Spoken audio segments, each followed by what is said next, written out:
So I'm sure a lot of you, just like me, are finding this weird limitation in this season of a crazy time where you feel like you want to engage and create and do all of these things, but you feel trapped in a space that doesn't feel that creative. What I'd love to do, even for myself, is explore ways to be creative, ways to do photography in the limitations of your home. One of the goals that we're trying to solve today are what are things that are around us that we can use to be able to create these images. So whether that's that you can buy some cheaper lights on Amazon to play with, use some lamps in your home, or even just see an already existing pretty area that you can use to grow your current arsenal of shaping light and using the camera lens.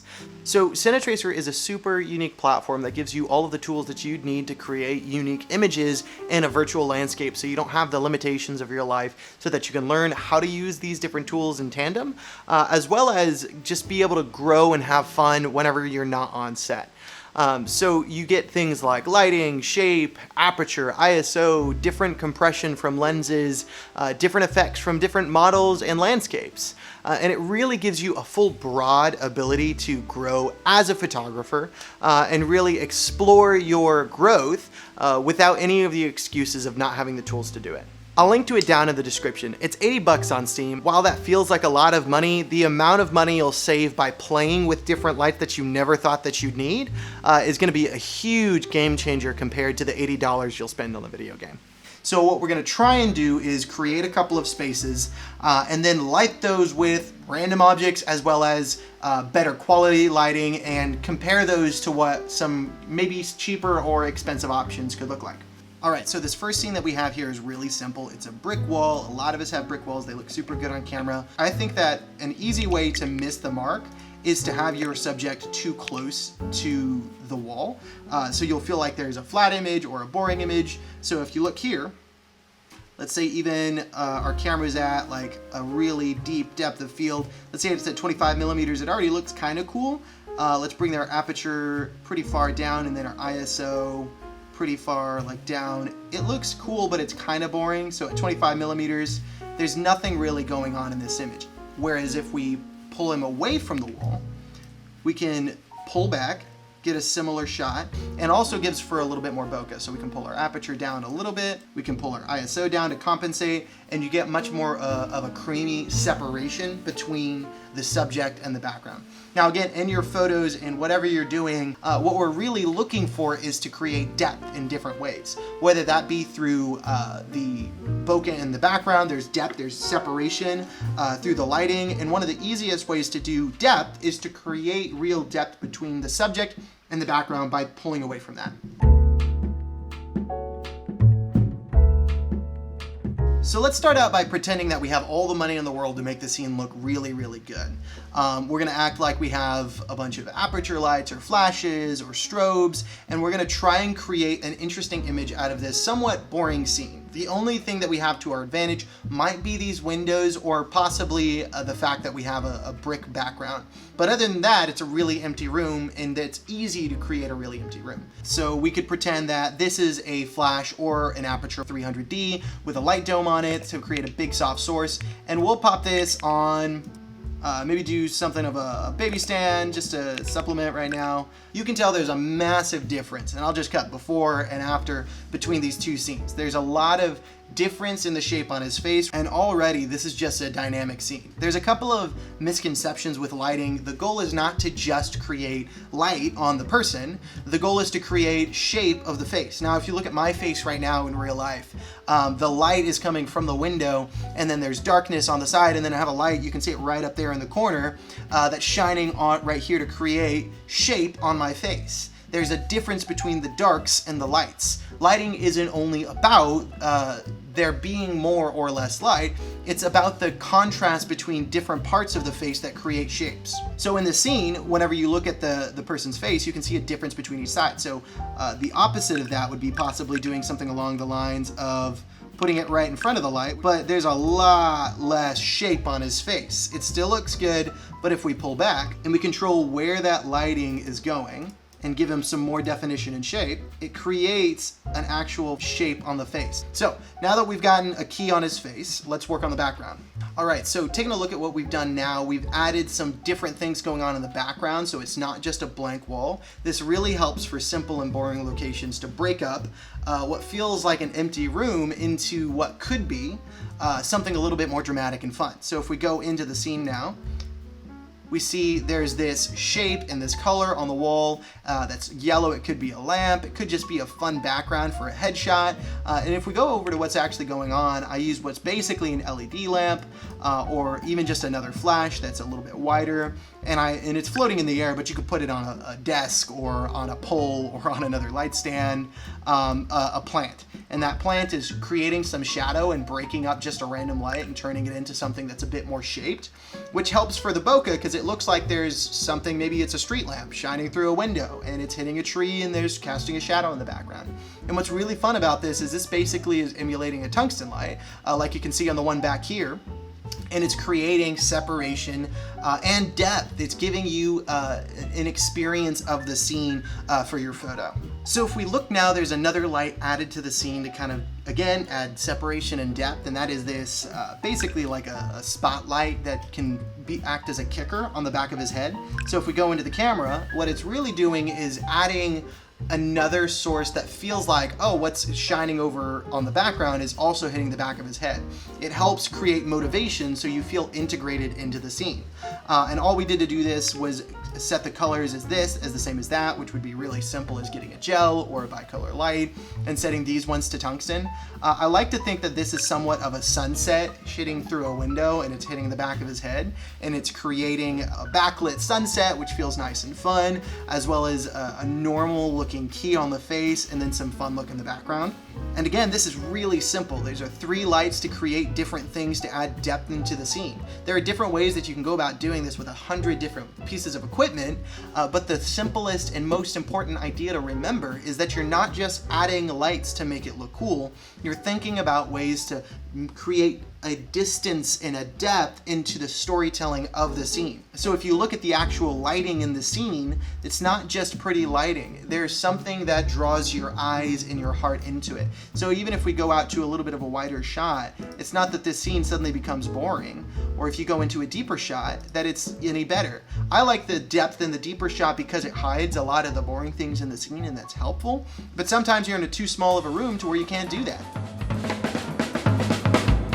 All right, so super quick recap. We've talked about 4 different steps to really engage and add depth to a boring scene that might make it look a little bit more interesting.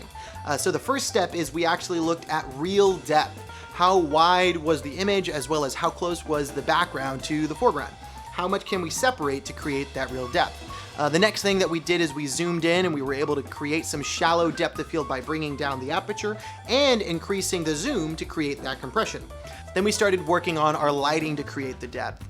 We brought in a key light to be able to shape the face and give some contrast to not only the background and the foreground, but also to the face itself, creating this shadowy definition that helped there be some depth on the actual subject.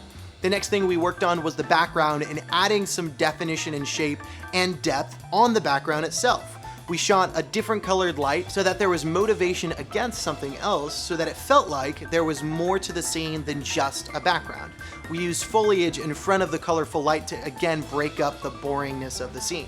And the next thing we did was we integrated him into the background while also separating him from it by shooting the same color onto the back of his head, allowing for there to be more shape, more definition, as well as make it feel like he's a part of whatever light is hitting the background.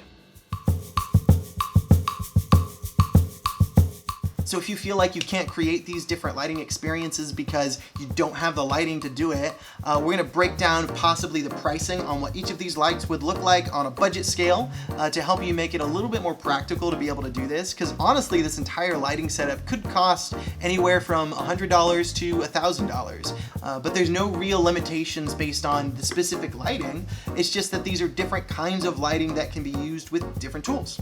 You could super easily look at the key light and get a cheap $10 $100 light stand and then get something along the lines of a Chinese knockoff flash to some of the professional ones, and then a cheaper Bowens mount adapter and a Bowens mount softbox to be able to get your key. And you have a lot of flexibility for that in your photos. Or if you wanted to do something more continuous to be able to keep your lighting going, you could do something like the Godox SL-60.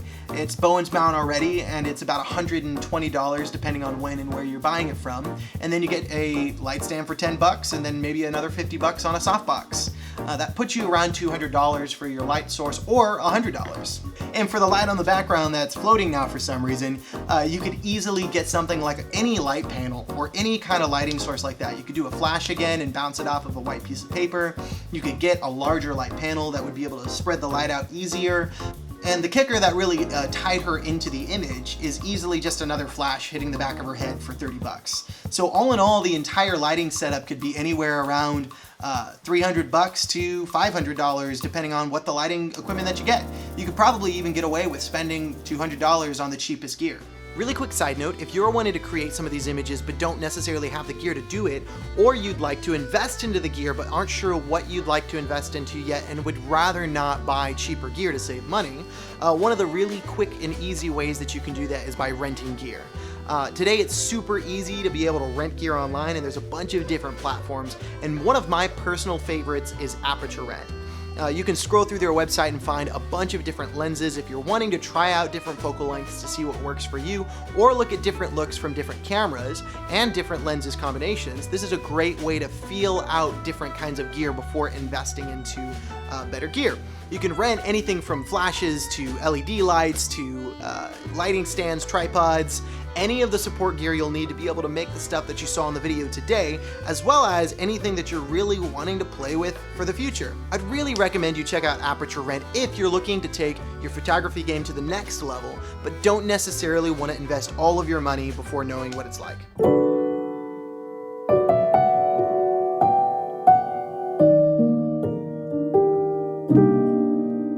Now, for anybody who feels like they can't spend any money at all on lighting or don't have any access to this lighting already, it's easy enough to be able to replicate this entire scene with lights that you have around your house, from lamps to different kinds of lights that are already in the house, to just create a very similar look, which we're gonna go ahead and tackle now.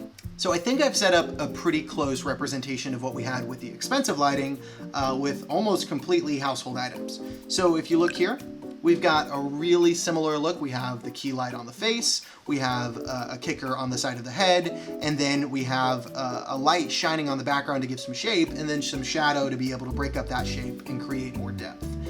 There's definitely some differences, and I think if I did some more tweaking, I'd have a much better image. But if we look at what we've got here, we've got literally pretty much a floating desk lamp on a desk here. It just didn't get quite at the height that I wanted it to. And then that's creating a key on the face, and it's pretty much daylight. And then if you go back here for the background light, we have a somewhat of like a cam light is what I like to say, just any kind of light that's got a bowl on it that's gonna go one direction to create some harsher tones. And then that's giving us the floating tree right here that I think would be a standing plant or anything that could be put on a desk or on a chair, anything that you can kind of raise the height on. We have another cam light or desk lamp, but if you look at the image, it's really not that much different. You can see that there's some extra spill on his face, so it's just a little bit more dramatic with the orange tones on the side of his head, so it doesn't feel as blended because I couldn't go in and focus the light like I could on a different, more expensive light. But overall, this is all stuff that can be found in your home, or you can buy for $5. You get a little bit of a lower aperture light, you bring your shutter down a little extra, you raise up your ISO, and these are gonna put just as much output as the other lights, depending on all the other factors. And you can get a really, really, really decent image out of a super budget setup. And again, this can go to any kind of lighting setup.